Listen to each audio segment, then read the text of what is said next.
Hi friends, అందరూ ఎలా ఉన్నారండి? ఈరోజు వీడియో వచ్చేసి ఈ ఫ్రిల్స్ ఫ్రాక్ని ఏ విధంగా స్టిచ్ చేసుకోవాలనేది అయితే ఈ వీడియో చూపించబోతున్నానండి. ఈ ఫ్రాక్ కటింగ్ వీడియో ఆల్రెడీ మన ఛానల్లో అప్లోడ్ చేస్తున్నానండి. కావాల్సిన వాళ్ళు ఒకసారి అయితే చెక్ చేయండి, ఓకేనా? ఇక్కడ లైనింగ్కి ఒరిజినల్కి అయితే ఈ విధంగా అయితే బాడీ పార్ట్కి అయితే గమ్ పెట్టేసుకున్నానండి. ఇక్కడ వచ్చేసి మిడిల్కి వచ్చేసి మార్కింగ్ పెట్టుకున్నానండి. బ్యాక్ పార్ట్కి వచ్చేసి డీప్ వచ్చేసి 6.5 ఇంచులు అనమాట. ఈ విధంగా 6.5 ఇంచులకి మార్కింగ్ పెట్టేసుకొని ఇక్కడ ఆల్రెడీ మిడిల్కి ఒక మార్కింగ్ పెట్టుకున్నాం కదా, ఆ మార్కింగ్ మీద ఒక కుట్టు కుట్టుకుంటూ రావాలండి, ఓకేనా? ఈ విధంగా ఎందుకు స్టిచ్ చేయాలి అంటే మనకు నెక్ అనేది పక్కకు జరిగిపోదు అనమాట. మిడిల్కే ఒక కుట్టు కుట్టుకోవడం వల్ల మనకి పై వైపున కుట్టు ఉంటుంది. ఆ కుట్టు మీద ఇప్పుడు క్యాన్వాస్ని వచ్చేసి ఈ విధంగా ప్లేస్ చేస్తాము. క్యాన్వాస్కి కూడా మిడిల్ వచ్చేసి ఆల్రెడీ మార్కింగ్ పెట్టుకున్నాను. ఆ మార్కింగు ఆ కుట్టు మీదకి వచ్చేటట్టుగా ప్లేస్ చేసేసుకొని ఇప్పుడు ఈ విధంగా అయితే ఒరిజినల్ వైపు ప్లేస్ చేసేసుకొని ఈ విధంగా కుట్టు కుట్టుకుంటూ రావాలండి, ఓకేనా? అంటే కుట్టు మీద కుట్టు రావాలి ఇప్పుడు, ఓకేనండి? ఈ విధంగా ఎందుకంటే మనకు నెక్ అనేది ఇంకా పక్క జరిగిపోదు, ఒకవైపున ఎక్కువ తక్కువ అనేది రాదండి. అందుకోసం ఈ విధంగా స్టిచ్ చేసిన తర్వాత ఇప్పుడు వచ్చేసి ఒక పాదం గ్యాప్ తోటి ఈ విధంగా స్టిచ్ చేసుకుంటూ రావడమేనండి. చూడండి, ఈ విధంగా పాదం గ్యాప్ అంటే పాదం గ్యాప్తోనే స్టిచ్ చేయాలండి. స్టార్టింగ్ నుంచి ఎండింగ్ వరకు కూడాను ఈ కార్నర్స్ దగ్గర, ఈ కరువు తిరిగే దగ్గర అంతా కూడాను సూది దింపి పాదం అయితే సర్దుకోవాలి. ఎందుకంటే మనం కుట్టే విధానంలో కింద వైపున క్లాత్ అనేది ఫోల్డ్ అవుతుందండి. అందుకోసం అప్పుడప్పుడు కూడాను సూది దింపి పాదం అయితే సర్దుకొని కుట్టుకుంటూ రావాలన్నమాట, ఓకేనండి? స్టార్టింగ్ నుంచి ఎండింగ్ వరకు కూడాను పాదం గ్యాప్ అంటే పాదం గ్యాప్ తోటి కుట్టుకుంటూ రావాలండి, ఓకేనా? ఈ విధంగా స్టిచ్ చేసిన తర్వాత ఇప్పుడు ఎక్సెస్ భాగం అంతా కూడాను పావించి విడిచిపెట్టేసుకుని మనం కుట్టాం కదా పాదం గ్యాప్ తోటి, అంటే పావించు, ఆ పావించి విడిచిపెట్టేసుకొని ఎక్సెస్ భాగం అంతా కూడాను కట్ చేయాలండి. అంటే కుట్టు చివరి వరకు కట్ చేయకూడదు అనమాట. ఇది ఒకటేనండి. ఇప్పుడు వచ్చేసి మొత్తం కూడా ఈ విధంగా ఘాట్లు పెట్టుకోవాలండి. ఈ విధంగా ఘాట్లు పెట్టుకుంటేనే ఇప్పుడు ఈ క్యాన్వాస్ని లోపలికి ఫోల్డ్ చేసిన తర్వాత మనకి పర్ఫెక్ట్ రౌండ్ షేప్ వస్తుంది అనమాట, ఓకేనా? చూడండి, ఈ విధంగా మొత్తం కూడా ఘాట్లు పెట్టేయాలి.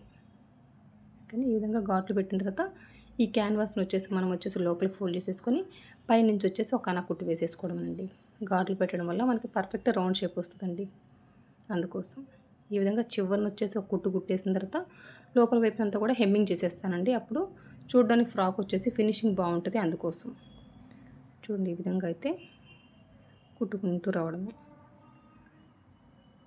ఓకేనండి? చివరిని ఒక కుట్టు కుట్టుకుంటూ వస్తున్నానండి. లోపల వైపున క్యాన్వాస్ ఉంది కదా, దాని అంతటికి కూడా హెమ్మింగ్ చేసేస్తే పర్ఫెక్ట్ అంటే పర్ఫెక్ట్ ఫినిషింగ్ ఉంటుంది అనమాట. అంతేగాని మళ్ళీ ఒక 1/2 ఇంచ్ గ్యాప్ తోటి మళ్ళీ కుట్టు అయితే కుట్టొద్దండి. ఇంకా బ్యాక్ వైపున డాట్కి వచ్చేసి ఒక 7 ఇంచెస్ అండి, 7 ఇంచెస్ పొడవు అయితే మార్కింగ్ పెట్టుకున్నాను. మనం ఎంత విడిచిపెట్టుకున్నామండి డాట్ కోసం? 1 ఇంచ్ కదా. ఫోల్డింగ్ మీద 1/2 ఇంచ్ ఈ విధంగా మార్కింగ్ పెట్టేసుకొని ఒక కుట్టు కుట్టుకుంటూ వచ్చాను. మళ్ళీ రివర్స్ చేసేసుకుని ఆ కుట్టు మీద ఇంకో కుట్టు కుట్టుకుంటూ వచ్చానండి. ఈ విధంగా రివర్స్ చేయడం వల్ల పై వైపున కుట్టు లాక్ అయిపోతుందండి. పై వైపున ఇంకా రబ్ చేయాల్సిన అవసరం లేదనమాట. ఒక వైపున అయితే డాట్ని ఈ విధంగా స్టిచ్ చేసాము. సేమ్ అదే మాదిరిగా ఇంకో వైపున కూడా ఈ విధంగా 1/2 ఇంచ్ మార్కింగ్ పెట్టేసుకొని డాట్ పొడవు వచ్చేసి 7 ఇంచెస్ అనమాట. ఈ విధంగా మార్కింగ్ పెట్టేసుకొని ఈ విధంగా 7 ఇంచెస్ వరకు కుట్టు కుట్టుకుంటూ రావాలి. ఇక్కడికి వచ్చిన తర్వాత జస్ట్ రివర్స్ చేస్తే సరిపోతుందండి, రబ్ వేయాల్సిన అవసరం లేదు, ఓకేనండి? ఈ విధంగా ఆ కుట్టు మీద ఇంకో కుట్టు వేసేస్తే పర్ఫెక్ట్ అంటే పర్ఫెక్ట్గా మనకు బ్యాక్ పార్ట్ అయితే రెడీ అయిపోయింది. సేమ్ ఇదే మాదిరిగా ఫ్రంట్ నెక్ని కూడా స్టిచ్ చేయాలండి. చూడండి, ఫ్రంట్ నెక్ డీప్ వచ్చేసి 5.5 ఇంచులకైతే ఈ విధంగా మార్కింగ్ పెట్టేసుకున్నాను. ఆల్రెడీ మిడిల్లో వచ్చేసి నేను మార్కింగ్ పెట్టున్నానండి, ఓకేనా? మీకు కనిపిస్తుంది కదా, ఆ మార్కింగ్ మీద 5.5 ఇంచుల వరకు డీపు కుట్టు కుట్టుకుంటూ రావాలన్నమాట. 5.5 ఇంచుల వరకు కూడాను ఈ విధంగా కుట్టేసిన తర్వాత పై వైపున వచ్చేసి మనకు కుట్టు కనిపిస్తుంది. అందుకోసం ఈ క్యాన్వాస్కి వచ్చేసి మిడిల్లో వచ్చేసి మార్కింగ్ పెట్టుకున్నాం కదా, ఆ మార్కింగ్ వచ్చేసి ఇప్పుడు కుట్టు కుట్టాం కదా, ఆ కుట్టు మీదకి వచ్చేటట్టుగా ప్లేస్ చేసేసుకొని ఈ రెండింటిని కలిపి పెట్టేసుకొని ఈ విధంగా కుట్టు కుట్టాలండి. అంటే కుట్టు మీద కుట్టు రావాలండి. ఇది ఎందుకంటే మనకి నెక్ అనేది పక్క జరిగిపోదు, అందుకోసం అనమాట, ఓకేనా? ఈ విధంగా స్టిచ్ చేసిన తర్వాత ఇప్పుడు వచ్చేసి ఒక పాదం గ్యాప్ తోటి స్టిచ్ వేసుకుంటూ రావడమే. బ్యాక్ పార్ట్కి అయితే ఏ విధంగా పాదం గ్యాప్తో స్టిచ్ చేసామో ఫ్రంట్ పార్ట్ని కూడా అదే మాదిరిగా పాదం గ్యాప్ తోటి స్టిచ్ వేసుకుంటూ రావాలండి, ఓకేనా? బ్యాక్ వచ్చేసి 1/2 ఇంచ్ గ్యాప్ తోటి, ఫ్రంట్ వచ్చేసి 1/4 ఇంచ్ గ్యాప్ తోటి అట్లా స్టిచ్ చేయకూడదు. అప్పుడు షోల్డర్గా మనకి హెచ్చు తగ్గులు వచ్చేస్తుందండి, అందుకోసం, ఓకేనా?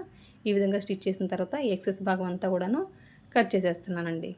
చూడండి, ఈ విధంగా కట్ చేసిన తర్వాత మొత్తం కూడాను ఘాట్లు పెట్టాలన్నమాట. కానీ ఈ విధంగా ఘాట్లు పెట్టితేనే మనకు వచ్చేసి ఈ క్యాన్వాస్ని లోపలికి ఫోల్డ్ చేసినప్పుడు పర్ఫెక్ట్ రౌండ్ షేప్ వస్తుందండి. అందుకోసం ఓకేనా, ఖచ్చితంగా రౌండ్ తిరిగే దగ్గర అయితే ఖచ్చితంగా ఘాట్లు పెట్టాలండి, ఓకేనా? ఎంతవరకు ఘాటు పెట్టాలి? కుట్టు అయితే కట్ అవ్వకూడదు, కుట్టుకు దగ్గరగా ఘాటు పెట్టాలండి. అట్లాగని కుట్టును కట్ చేసామనుకోండి మళ్ళీ మనకి ఇబ్బంది అయిపోద్ది. అందుకోసం చూడండి, క్యాన్వాస్ని అయితే ఈ విధంగా లోపలికి ఫోల్డ్ చేసేసుకొని పైనుంచి ఒక అన కుట్టు వేస్తున్నానండి చివరిగా, ఓకేనా? బ్యాక్ పార్ట్కి అయితే ఏ విధంగా వేసానో చివరిగా ఒక కుట్టు అదే మాదిరిగా ఫ్రంట్ పార్ట్కి కూడా స్టిచ్ చేస్తున్నాను. ఇంకా లోపల వైపున క్యాన్వాస్కి వచ్చేసి హెమ్మింగ్ చేసేస్తానండి మిగతా భాగానికి. మళ్ళీ ఒక 1/2 ఇంచ్ గ్యాప్ తోటి కుట్టు వేయడం అట్లా అయితే చేయను అనమాట. కానీ ఈ విధంగా స్టిచ్ చేసిన తర్వాత ఇప్పుడు వచ్చేసి డాట్స్ని స్టిచ్ చేద్దామండి. ఈ విధంగా ఫోల్డ్ చేసేసుకొని 1/2 ఇంచ్ గ్యాప్ తోటి ఈ విధంగా కుట్టుకుంటూ వస్తున్నాను. డాట్ పొడవు వచ్చేసి ఫ్రంట్ పార్ట్కి ఒక 3 ఇంచులు అయితే మార్కింగ్ పెట్టుకున్నానండి. ఓకేనా, ఈ విధంగా మార్కింగ్ పెట్టుకున్నట్టుగా 2 కుట్లు వేసేసాను. ఒకవైపునైతే ఏ విధంగా స్టిచ్ చేసామో సేమ్ అదే మాదిరిగా. ఓకేనండి, ఇక్కడ ఘాటు పెట్టుకున్నాం కదా, ఈ విధంగా ఫోల్డ్ చేసేసుకోవాలి. అంటే డాట్ ఎక్కడికి ఫ్రంట్ వైపున అనేది ఘాటు పెట్టుకున్నానండి. అంటే ఇవన్నీ కూడా మీరు కటింగ్ వీడియో చూస్తే మీకు అర్థమవుతుంది. ఈ విధంగా ఫోల్డ్ చేసేసుకొని 3 ఇంచుల వరకు పొడవు పెట్టుకొని 1/2 ఇంచ్ గ్యాప్ తోటి కుట్టుకుంటూ వస్తున్నాను. మనం ఎంత విడిచిపెట్టుకున్నాము బ్యాక్ వైపున డాట్ కోసం, ఫ్రంట్ వైపున డాట్ కోసం 1 ఇంచ్ కదా, ఆ 1 ఇంచ్ వచ్చేసి పట్టేసామండి. ఇప్పుడు వచ్చేసి ఫ్రంట్ పార్ట్ మీద బ్యాక్ పార్ట్ని ఈ విధంగా ప్లేస్ చేసేసుకొని 1/2 ఇంచ్ గ్యాప్ తోటి ఈ విధంగా షోల్డర్స్ అయితే జాయిన్ చేస్తున్నానండి. ఓకేనా, షోల్డర్స్ జాయిన్ చేయడానికి మనం ఎంత ఖర్చు అయితే విడిచిపెట్టుకున్నామో అంత ఖర్చు పట్టేయాలి. ఓకేనండి, మనం ఎంత విడిచిపెట్టుకున్నామో 1/2 ఇంచ్ కదా, ఆ 1/2 ఇంచుని అయితే ఈ విధంగా ఖచ్చితంగా పట్టి తీరాలండి. ఓకేనా, స్టార్టింగ్ ఎండింగ్ రబ్ ఇవ్వాలండి. రబ్ ఇచ్చేస్తే సరిపోతుంది. ఖచ్చితంగా 2 కుట్లు వేయాలన్నమాట షోల్డర్స్ జాయిన్ చేసేటప్పుడు. ఓకేనా, ఈ విధంగా అయితే స్టిచ్ చేసిన తర్వాత ఇప్పుడు వచ్చేసి హ్యాండ్స్ని జాయిన్ చేద్దామండి. చూడండి, హ్యాండ్స్కి వచ్చేసి లైనింగ్ అయితే యూజ్ చేయడం లేదండి. ఇవి వచ్చేసి 3/4 హ్యాండ్స్ అనమాట. ఓకేనా, లైనింగ్ అందుకనే యూజ్ చేయడం లేదు. ఏది ఫ్రంట్ పార్టు ఏది బ్యాక్ పార్ట్ అనేది గుర్తు పెట్టుకొని ఉన్నాను. అంటే ఫ్రంట్కి వచ్చేసి ఘాటు పెట్టుకున్నానండి. అంటే ఏది రైట్ హ్యాండ్ ఏది లెఫ్ట్ హ్యాండ్ అనేది ఘాటు పెట్టుకుని ఉన్నాం కాబట్టి ఆ విధంగా రైట్ హ్యాండ్కి రైట్ హ్యాండ్నే జాయిన్ చేయాలి. అంతేగాని లెఫ్ట్ హ్యాండ్ని తీసుకొచ్చి జాయిన్ చేసామనుకోండి, ఫ్రంట్ లోతు తీసింది వచ్చేసి బ్యాక్ పార్ట్కి వెళ్ళిపోతుంది. ఇది ఒకటే గుర్తుపెట్టుకోండి. ఓకేనా, ఈ హ్యాండ్కి వచ్చేసి కింద వైపున ఆల్రెడీ ఫోల్డ్ చేసి స్టిచ్ చేశానండి, కింద బార్డర్ని అంచునైతే. ఇంకా అదైతే మీకు చూపించట్లేదు. ఇంక ఇప్పుడు హ్యాండ్ని జాయిన్ చేసేటప్పుడు మీరు గుర్తుపెట్టుకోవాల్సింది ఏంటంటే, షోల్డర్ వైపున కుట్టు ఉంది కదా, ఆ కుట్టు మీద హ్యాండ్కి మిడిల్లో ఘాటు పెట్టాం కదా, ఆ ఘాటు అనేది ఆ కుట్టు మీద ప్లేస్ చేసేసుకొని 1/2 ఇంచ్ గ్యాప్ తోటి కుట్టుకుంటూ రావాలి. ఇంకా 2 కుట్లు ఖచ్చితంగా వేయాలండి. ఓకేనా, హ్యాండ్ని జాయిన్ చేయాలంటే 2 కుట్లు వేయాలి, 1/2 ఇంచ్ గ్యాప్ తోటి కుట్టుకుంటూ రావాలండి. ఇంకా ఈ హ్యాండ్ అనేది క్రాస్ భాగం కాబట్టి సాగదీస్తే సాగిపోతుంది. ఇంకా చంక రౌండ్ కూడా క్రాస్ భాగం కాబట్టి సాగదీస్తే సాగిపోతుందండి. 2 కూడా సాగదీసి పట్టుకోకూడదు, ఒకదాని మీద ఒకటి ఈక్వల్గా ప్లేస్ చేసేసుకొని కుట్టుకుంటూ రావాలన్నమాట. ఒకవైపునైతే ఏ విధంగా హ్యాండ్ని జాయిన్ చేసామో సేమ్ అదే మాదిరిగా ఇంకో వైపున కూడా హ్యాండ్ని జాయిన్ చేయడమే. హ్యాండ్ని జాయిన్ చేసేటప్పుడు ఈ షోల్డర్ వైపున ఏమన్నా హెచ్చు తగ్గులు ఉన్నాయని చూడండి. నాకైతే ఏ విధమైన హెచ్చు తగ్గులు లేవు కాబట్టి నేను నార్మల్గా హ్యాండ్ని ప్లేస్ చేసేసుకొని కుట్టేస్తున్నాను. హెచ్చు తగ్గులు కనుక ఉంటే షోల్డర్ వైపున బాడీ పార్ట్కి ఆ హెచ్చు తగ్గులు ఎంత ఉన్నాయో అదంతా కట్ చేసిన తర్వాత మనం హ్యాండ్ని జాయిన్ చేయాలి. అట్లాగే హెచ్చు తగ్గులు ఉంచి మనం హ్యాండ్ని జాయిన్ చేసామనుకోండి, అక్కడ ఒక బుడగలాగా ఉబ్బెత్తుగా ఉంటుందండి. అందుకోసం మీరు చూస్తారు కదా, అక్కడ ఈక్వల్గానే ఉంది, ఒక స్ట్రైట్ లైన్ లాగే ఉంది, షోల్డర్ జాయింట్ ఉంది కదా అక్కడ. ఓకేనండి, ఏ విధమైన హెచ్చు తగ్గులు లేవు. ఒకసారి బ్యాక్ పార్ట్ ఎక్కువ లేకపోతే ఫ్రంట్ పార్ట్ ఎక్కువ తక్కువ అనేది ఒక 1/2 ఇంచు ఒక 2 గీతలు అట్లా ఎక్కువ తక్కువ ఉంటుందండి. అవి వచ్చిందంతా కూడా కట్ చేసి మనం హ్యాండ్ని అయితే జాయిన్ చేయాలి. ఇది ఖచ్చితంగా గుర్తుపెట్టుకోండి. ఇంకా హ్యాండ్ని జాయిన్ చేసేటప్పుడు 2 కుట్లు అయితే ఖచ్చితంగా వేయాలండి. ఓకేనా, ఇంకా 1/2 ఇంచ్ గ్యాప్ తోటి 2 కుట్లు వేయాలి. ఒక హ్యాండ్ అయితే ఏ మాదిరిగా జాయిన్ చేసామో ఇంకొక హ్యాండ్ కూడా అదే మాదిరిగా జాయిన్ చేసేసుకుంటూ రావడమే. చూడండి ఈ విధంగా. ఓకేనా, ఇంక ఇప్పుడు వచ్చేసి మనం వచ్చేసి లైనింగ్ అండి. లైనింగ్ వచ్చేసి 6 ముక్కల పావడా పద్ధతిగా కట్ చేసుకున్నాం కదా, ఆ ముక్కలన్నిటిని కూడాను జాయిన్ చేసేయడమే. ఇది ఏ విధంగా జాయిన్ చేస్తాము, ఒక పెద్ద ముక్కకి 2 చిన్న ముక్కలు జాయిన్ చేయాలండి. ఇది కూడా ఒక 1/2 ఇంచ్ గ్యాప్ తోటి స్టిచ్ వేసుకుంటూ రావడమే. ఓకేనా, తక్కువ లైనింగ్ తోటి మనకి ఫ్రాక్ వచ్చేసి కింద బాటమ్కి లైనింగ్ సరిపోతుందండి. అంటే ఈ లైనింగ్ వచ్చేసి నేను కరెక్ట్గా ఒక 3 మీటర్స్ తీసుకున్నానండి. ఓకేనా, కస్టమర్ ఫస్ట్ వచ్చేసి హ్యాండ్స్ వేయమన్నారు లైనింగ్, తర్వాత వద్దన్నారు అనమాట. లేదు హ్యాండ్స్కి యూజ్ చేయలేదు కాబట్టి నాకు ఇంకా కొంచెం తక్కువే పడింది అనమాట. అంటే తక్కువ లైనింగ్ తోటే నాకు ఫ్రాక్ అయితే రెడీ అయిపోయింది. ఓకేనండి, మీరు ఒకసారి తక్కువ లైనింగ్ తోటి బాటమ్కి ఏ విధంగా లైనింగ్ కట్ చేసుకోవాలన్నది మన ఛానల్లో ఈ కటింగ్ వీడియో చూస్తే మీకే అర్థమవుతుంది అనమాట. ఈ 6 ముక్కల పావడా పద్ధతిలో కనుక కట్ చేసుకుంటే మీకు ఒక 2 మీటర్లతోటే మీకు కింద బాటమ్కి వచ్చేసి లైనింగ్ వచ్చేస్తుందండి. ఓకేనా, మీరు కూడా ఒకసారి ఈ పద్ధతిలో ట్రై చేసి చూడండి, మీకే అర్థమవుతుంది. ఒక పెద్ద ముక్కకి 2 చిన్న ముక్కలు ఏ విధంగా జాయిన్ చేసామో సేమ్ అదే మాదిరిగా ఇంకొక పెద్ద ముక్కకి 2 చిన్న ముక్కలను అయితే జాయిన్ చేసేస్తున్నానండి. ఇక్కడ జాయిన్ చేసేటప్పుడు గుర్తుపెట్టుకోవాల్సింది, పెద్ద ముక్కకి 2 వైపులా కూడాను క్రాస్ భాగం ఉంటుంది, కానీ చిన్న ముక్కకు వచ్చేసి ఒక క్రాస్ భాగము ఒక స్ట్రైట్ భాగము ఉంటుందన్నమాట.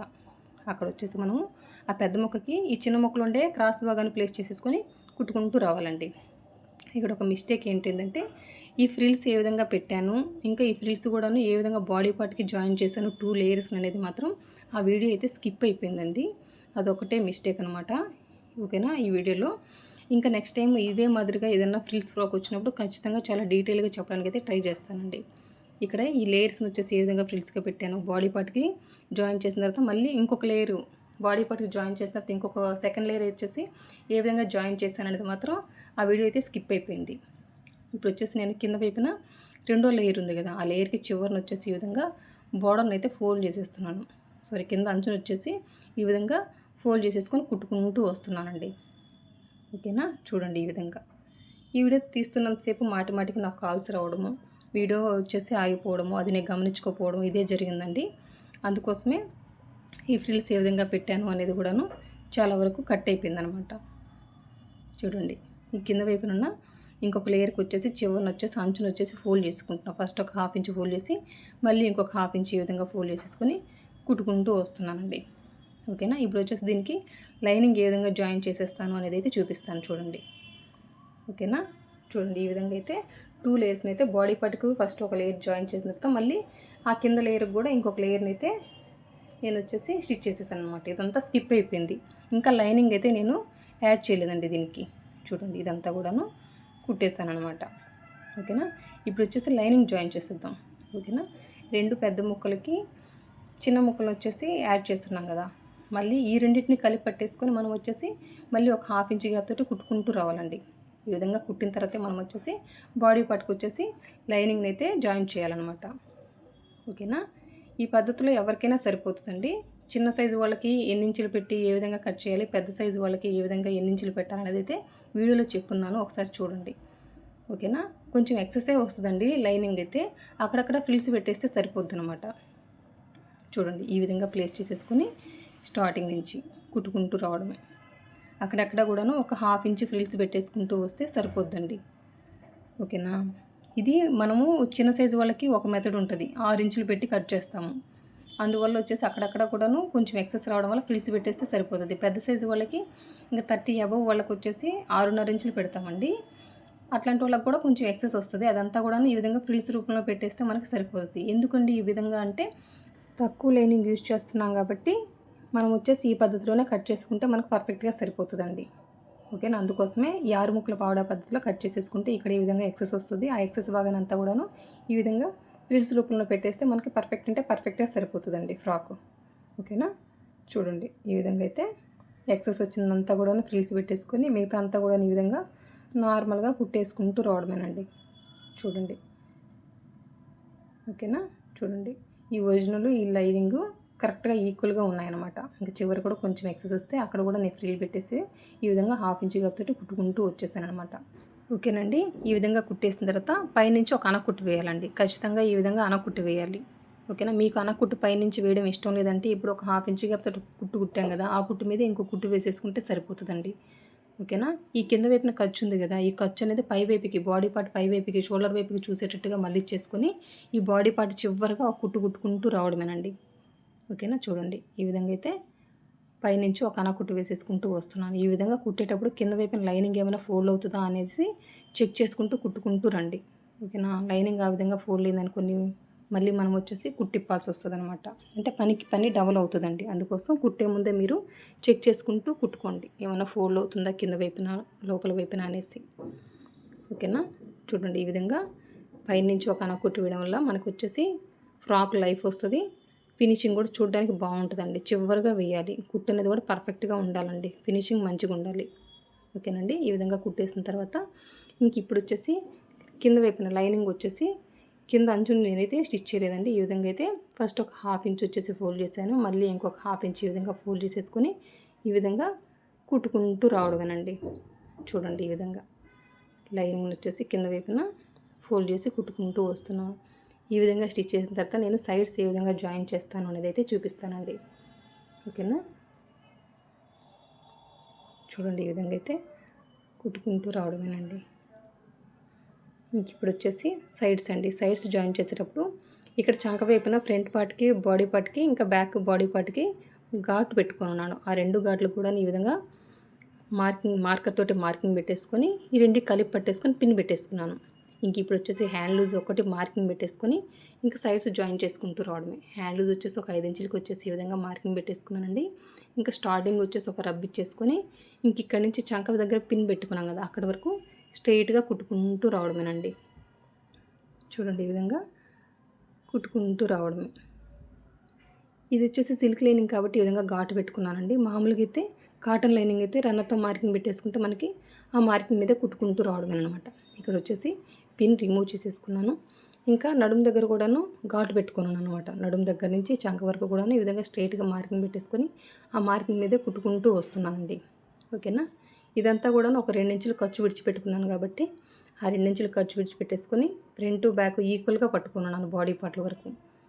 ఓకేనండి. ఈ విధంగా ఈక్వల్గా పట్టేసుకొని కుట్టుకుంటూ వస్తున్నాను. తర్వాత వేసే కుట్టు వచ్చేసి ఒక పాదం గ్యాప్ తోటి కుట్టుకుంటూ వస్తున్నానండి. కుట్టికి గ్యాప్ వచ్చేసి ఒక పాదం గ్యాప్ పెట్టుకోవడం వల్ల మనకి చూడడానికి ఫినిషింగ్ బాగుంటుందండి, అందుకోసం.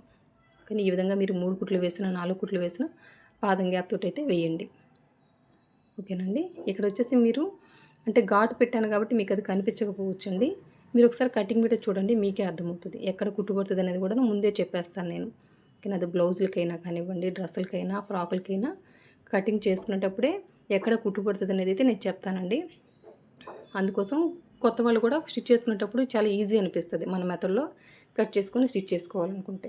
ఓకేనా. కటింగ్ ఈజీ ఉంటుంది, ఇంకా స్టిచ్చింగ్ కూడా అంతే ఈజీ ఉంటుంది.